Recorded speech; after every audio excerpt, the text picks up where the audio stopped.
This is Art Sense, a podcast focused on educating and informing listeners about the past, present, and future of art. I'm Craig Gould. On today's episode, I speak with Anna Bottinelli, president of the Monuments Men Foundation, about her organization's tireless pursuit to recover and return artwork stolen by the Nazis in continental Europe during World War II. The foundation, which maintains the legacy of the legendary Monuments Men, operates a tip line that is continually leading to the recovery of artwork even as we approach the 8th decade since the end of the war. At the end of the episode, I'll be taking a look at some of the week's top art headlines.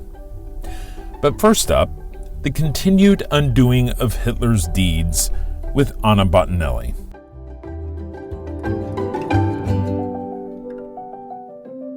Anna Bottinelli, thank you for joining me today on the Art Sense podcast.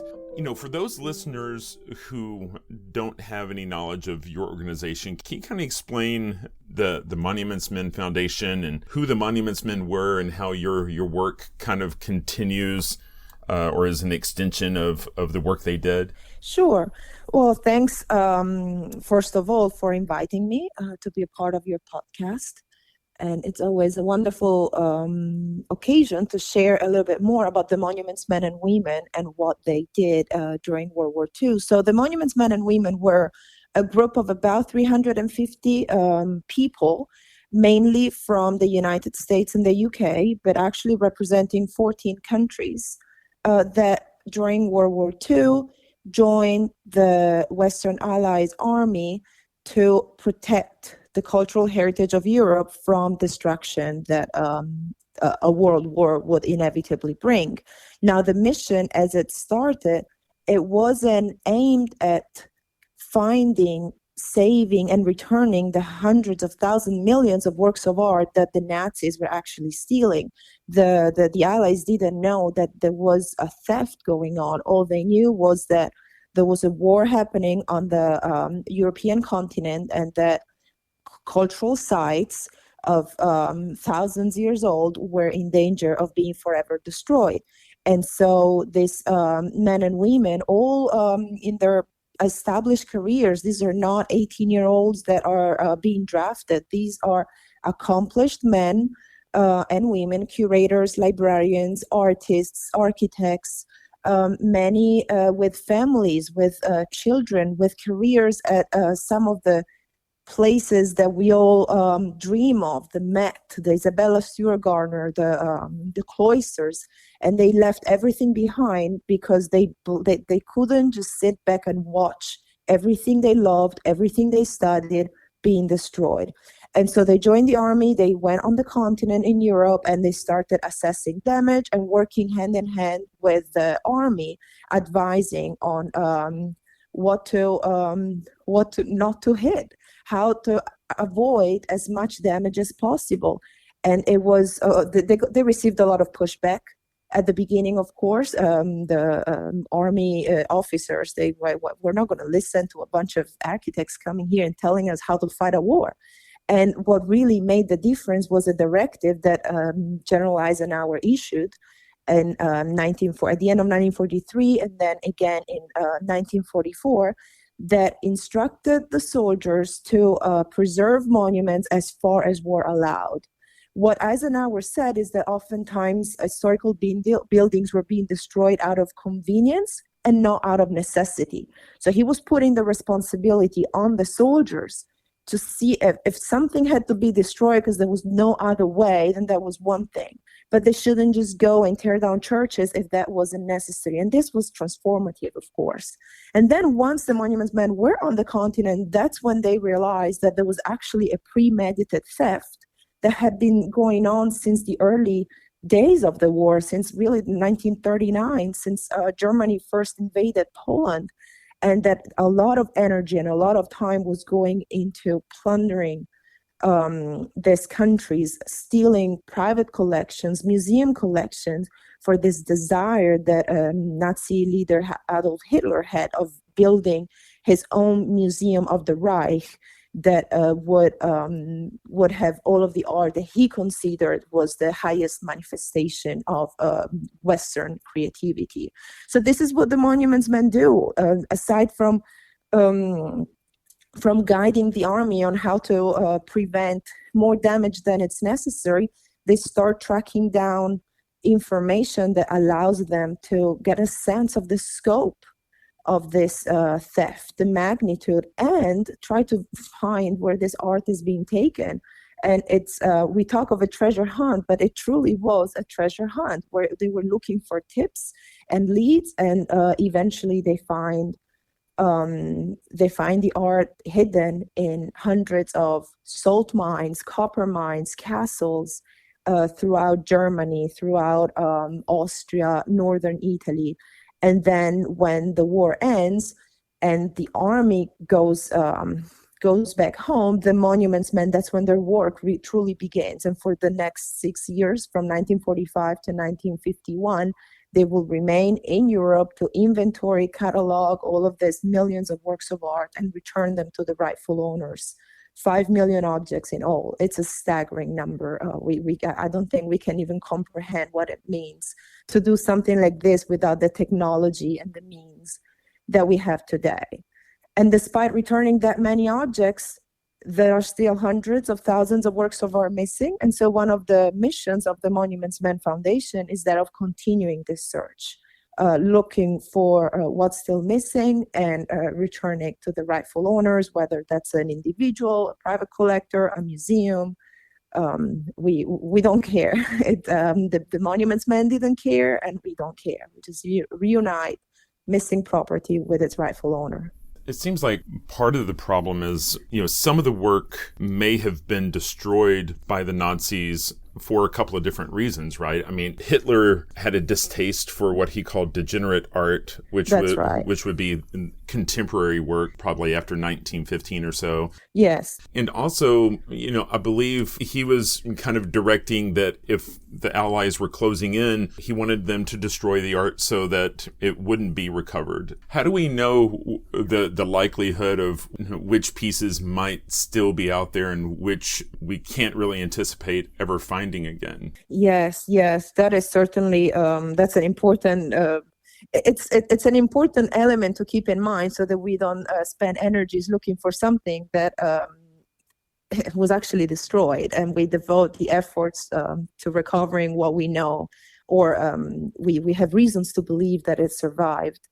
In a way, I think by now 76 years have passed since the end of the war. So I think we can say that anything of massive size that hasn't resurfaced in these years, it probably was destroyed. Something portable, there is a chance that survived, and that a soldier from whichever side, Red Army, Americans, a civilian that just happened to walk by a bombed home and saw a painting lying on the floor. If it was portable and movable, then there is a chance that it was picked up and taken away. If it was a work on paper is easy to destroy or discard and not even realize you have a drawing and throw it away. So a drawing would be harder to have survived all of these years. Or a painting on copper, that is more likely to survive because it's a very sturdy medium. So I think there is some reasoning and some logic that can allow us to determine what could have survived and what could have not. A canvas can be rolled up and taken away, so that there are chances that a canvas has survived. Something in ceramics, probably not. Probably it has shattered. So I think that allows us to at least divide up in groups the works of art that could still be out there and begin looking for them. And this is why I mentioned the drawings and works on paper, how rare it is to still find them. We have just returned yesterday, in fact. I was in New York at the General Consulate of Poland in New York, returning 2 drawings that belong to the National Museum in Warsaw, and that were picked up by a U.S. soldier. and brought them home as souvenirs, as a souvenir from his time serving in the war. And his family preserved them, and then heard of our organization and contacted us and asked to help them find the rightful owners. And we didn't realize at the time, but these are actually 2 of 21 graphic series of drawings that the Polish artist created. And so the National Museum in Warsaw had the 18 of them, with the 2 that we found. Now there is only 1 still missing. So it's even more meaningful that these 2 drawings are almost completing a series. I mean, it's amazing that 76 years on, just this week, we're able to make those discoveries and restitute these images. In my mind, there are some things that will hamper the organization's progress, and that is maybe a family knowing they have something they're not supposed to have and they're afraid to come forward, or a family that has something that has now become, after 76 years, part of their family history, and they don't necessarily want to come forward. And then there are others that, knowingly have it, and it's in a Swiss vault, and the Swiss aren't, very forthcoming about cooperating with allowing us to see what's in their vaults. And how do we counter some of those things? Sure. I think the 2 examples that you brought forward, they show both a good faith and a bad faith. So the family that has something and has a harder time cooperate, usually it's because that item has been picked up in good faith during the war by their 18-year-old relative, probably now deceased or in his final days of his life. And that stands to represent not just his, I say his, but could be a service woman, but not just the service during the war, but also oftentimes when we speak with veterans, they attach to that item the memories of soldiers, friend of theirs that didn't make it back home. And so the object itself that they picked up has a larger meaning. But then when we explain to them the extent of the plundering that happened during the war, usually they come forward. We're not a law enforcement agency, so nobody gets in trouble with us, and we don't have any reason to rush. We usually, if a family has hesitation or seems to not understand why it's important to come forward and return something, we talk to them.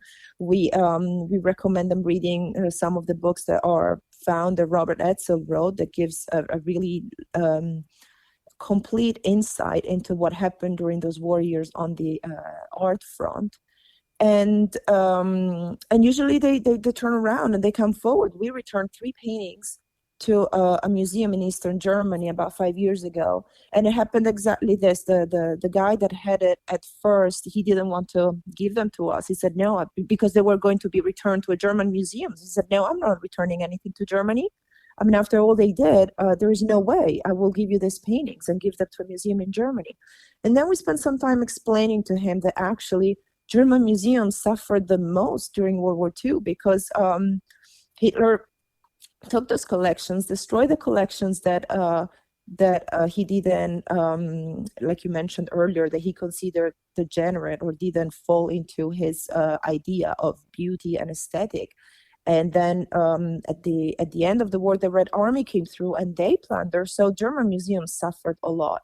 And this guy, it took him a few years, but then after he did his own homework, and then he contacted and said, you're right, now I'm ready. So I think when it comes to the families, giving them time usually works. When it comes to the people who have something in a vault, then that's what I referred as bad faith, because that is usually someone who's a collector and that knows that the painting has a murky past and is deciding to keep it in a safe place so that it doesn't enter the market and then it gets discovered in a way.